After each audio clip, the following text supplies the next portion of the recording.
আমি তোমার বাড়িতে যাব না। শিমলার কথা শুনে মুবিন অনেকটাই অবাক হয়ে জানতে চাইলো কি সমস্যা, কেন তুমি আমার বাড়িতে যাবে না? শিমলার মা রোকিয়া বেগম বলল, বল তুই কেন জামাইয়ের সাথে যাবি না? আম্মা, তোমরা আমাকে কোনো প্রশ্ন করবে না। আমি বলেছি আমি তার সাথে যাব না তো যাব না। শিমলা, তোর কি মাথায় সমস্যা হয়েছে? বিয়ে হয়েছে মাত্র 2 সপ্তাহ হলো, এর মধ্যে শ্বশুর বাড়ি থেকে রাগ করে তুই চলে এসেছিস। তোর শ্বশুর বৃদ্ধ মানুষ, তাকে দেখাশোনা করার জন্য কেউ নেই। জামাই বাবাজি তোকে নিতে এসেছে, তুই চলে যা। আম্মা প্লিজ, তুমি আমাকে অনুরোধ করবে না। মুবিন বলল, তুমি কি আব্বুর কারণে যেতে চাচ্ছ না? সে কি তোমায় খুব বেশি জ্বালা যন্ত্রণা দেয়? না, এমনটা নয়। তাহলে তুমি কেন আমার সাথে যেতে চাইছো না? সমস্যাটা কোথায় সেটা তো খুলে বলবে। আমি বলতে চাচ্ছিলাম না, তোমরা যখন এত জোরাজোরি করছো তখন বলতে বাধ্য হচ্ছি। সমস্যাটা তোমার মধ্যে। আমার মধ্যে মানে? আমি কি করেছি? তুমি কি করেছো সেটা যদি তুমি জানতে তাহলে তুমি আর যা প্রশ্ন করতে না। রোকিয়া বেগম বলল, শিমলা, ভঙ্গিমা না করে খুলে বল, সমস্যাটা কি? শুনতে যখন চাইছো তখন শোনো। 1 সপ্তাহ আগে আমার চাচাতো ননদ রিয়া আমার বাসায় আসলো। আমি ড্রয়িং রুমে বসে টিভি দেখছিলাম। আমার পাশে বসে কানের কাছে মুখ নিয়ে বলল, ভাবি, আপনি কি জানেন ভাইয়ের উপর পরিতে ভর করেছে? এমন কথা শুনে আমি চমকে উঠলাম।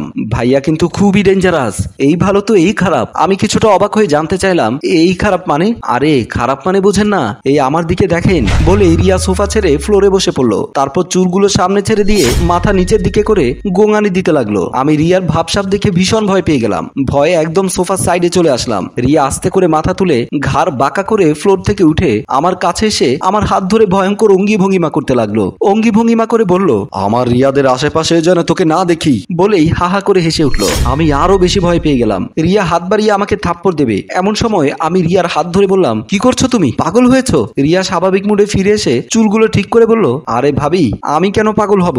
ভাইয়ের উপর যখন পরিটা ভর করে তখন ভাইয়া ঠিক আমার মতোই এমন করে।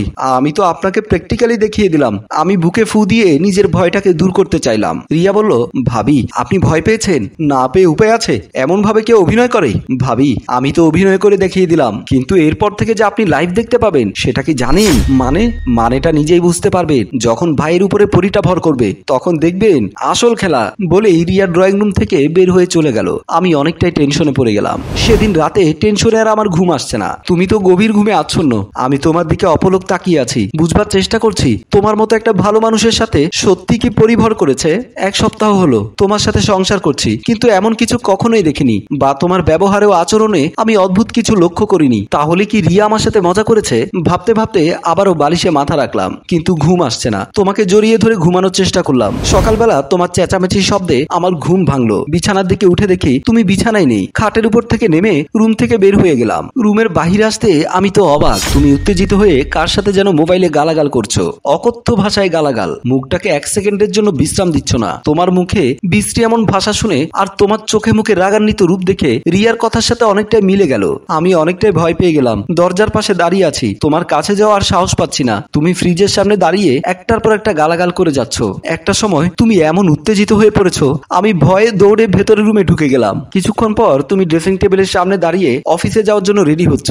আমি বিছানার কোণে বসে দেখছি, কিন্তু সাহস হচ্ছে না তোমার কাছে আসবার। তুমি অনেকবার আমাকে ডাক দিলে, কারণ প্রতিদিন তুমি অফিসে যাওয়ার সময় আমার কপালে চুমু খেয়ে যাও। কয়েকবার ডাক দেওয়ার পর আমি যখন আসছি না, তখন উচ্চস্বরে উত্তেজিত হয়ে বললে, সমস্যা কোথায়? তুমি কি কালা? আমার ডাক কি শুনতে পাচ্ছ না? আমি তোমার চিৎকার শুনে সত্যি অনেকটা ভয় পেয়েছিলাম। তুমি রাগে ফোঁস করতে করতে বেডরুম থেকে বের হয়ে গেলে। আমার যখন মনে পড়লো তুমি সকালে নাস্তা খাওনি, আমি তাড়াতাড়ি বিছানা থেকে নেমে দৌড়ে রুম থেকে বের হয়ে গেলাম। বাহিরে এসে দেখলাম তুমি বাসা থেকে বের হয়ে গেছো। আমি সত্যি তোমার ব্যবহারে অবাক হয়ে গিয়েছিলাম। মনে মনে ভাবলাম, রিয়া যা বলেছে তা সত্য। একটা সুস্থ মানুষ কখনো এতটা উত্তেজিত হতে পারে না।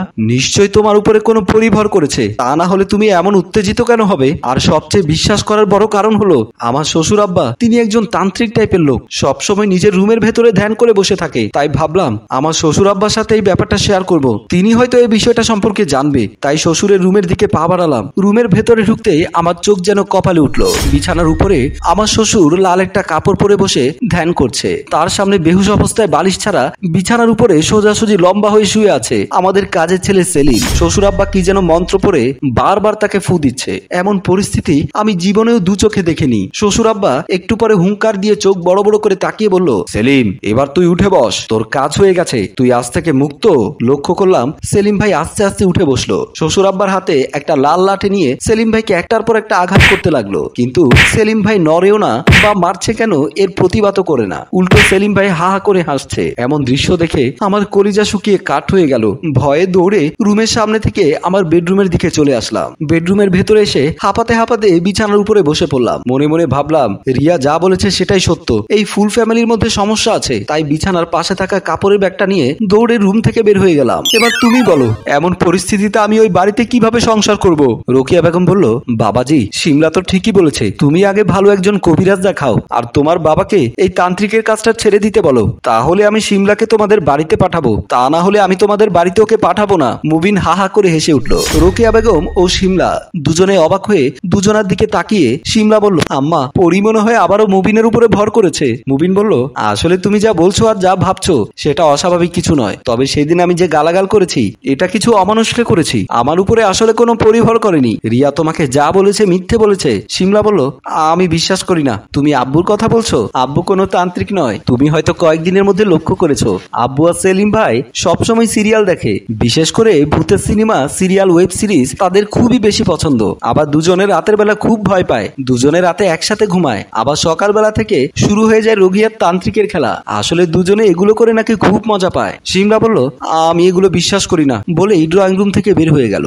রোকেয়া বেগম বলল, আমি কি বা করতে পারি? শিমলা যদি তোমার সাথে সংসার করতে না চায়, আর এমন পরিস্থিতিতে আমি তো আমার মেয়েকে বিপদে ফেলতে পারি না। মুবিন বুঝতে পারলো এই ভুল ভাঙা সম্ভব নয়, তাই মুবিন শাশুড়িকে সালাম দিয়ে ড্রয়িং রুম থেকে বেরিয়ে গেল। মেইন দরজার সামনে আসতেই মুবিন দেখতে পেল দরজা খুলে রিয়া তার শ্বশুর বাড়িতে ঢুকছে। সামনাসামনি দেখা হতেই মুবিন কিছুটা উত্তেজিত হয়ে বলল, তুই আমার বোন হয়ে আমার এত বড় ক্ষতি করতে পারলি? রিয়া বলল, ভাইয়া কি হয়েছে আমাকে একটু খুলে বলো। কি হয়েছে তুই জানিস না? এই বাড়িতে কেন এসেছিস? শিমলাকে আরো কান পড়া দিতে? ভাইয়া থামো, ভাবি কোথায়? চলো ভাবির রুমে যায়, তারপর ভাবির সামনে আমি সবকিছু খুলে বলছি। মুবিন আর কোনো কথাই বলল না, রিয়ার সাথে শিমলার রুমের দিকে চলে গেল। শিমলা বিছানায় হেলান দিয়ে ফুপিয়ে ফুপিয়ে কান্না করছে। রিয়াও মুবিনকে রুমের ভেতরে ঢুকতে দেখে চোখের পানি মুছে বিছানা থেকে উঠে দাঁড়ালো। রিয়া শিমলাকে জড়িয়ে ধরে বলল, আমার তো মনে হয় পরি এখন তোমার উপরে ভর করেছে। আরে আমি তো তোমার সাথে মজা করেছি, তুমি আমার মজাটাও ধরতে পারলে না ভাবি। আমি সকালে তোমাদের বাসায় গিয়ে শুনলাম তুমি নাকি বাসা থেকে নাকি চলে এসেছো, তাই তোমাদের বাসায় আসলাম। মুবিন বলল, তুই শুধু শুধু বানিয়ে বানিয়ে মিথ্যে কথা বলেছিস কেন ওকে? আরে ভাইয়া আমি তো বুঝতে পারিনি ভাবি রাগ করে চলে আসবে। আমি বলেছিলাম এই কারণে, ভাবি তোমাকে সব সময় ভয় পায়, তোমাকে সমীহ করে চলবে, কিন্তু ঘটনা তো ঘটলো উল্টো। মুবিন রিয়ার কান ধরে বলল, তুই ভেবেছিস আমি কিছুই জানি না? তোর উপর জিন ভর করেছে বলে তোর শ্বশুর বাড়ির সবাইকে ভয় দেখিয়ে রাখিস যেন তোর উপরে কেউ কথা না বলতে পারে। মাঝে মাঝে উল্টোপাল্টা নাটক করিস, আমি সবই জানি, আর সেই নাটক তুই আমার পরিবারের উপর প্রয়োগ করলি। এমন আশ্চর্য কথা শুনে শিমলা হা করে হেসে উঠল। হাসতে হাসতে বলল, টেকনিকটা কিন্তু মন্দ না। তা ননদি, এই টেকনিকটা যদি তুমি আমাকে খোলাসা করে বলতে তাহলে তো আমি তোমার ভাইয়ের উপরে প্রয়োগ করতে পারতাম। তোমার ভাইয়ের যে মেজাজ, যদি সে জানতো আমার সাথে জিন ভর করে তাহলে তো সবসময় উঠতে বসতেই সালাম দিত। সবাই হা হা করে হেসে উঠল। প্রিয় ভিউয়ার্স, আমরা চোখের সামনে অনেক সময় অনেক কিছুই দেখি, সব কাজ বাস্তব হবে, সত্য হবে এমন কিন্তু ভাবাটা ভুল। চোখের দেখাটাও কিন্তু অনেক সময় সঠিক হয় না। গল্পটি ভালো লাগলে লাইক, কমেন্ট ও শেয়ার করুন। গল্পটি রচনায় ফেরদৌস অপু, প্রযোজনায় আব্দুল মজিদ, পরিচালনায় রেজাউল কবির চৌধুরী।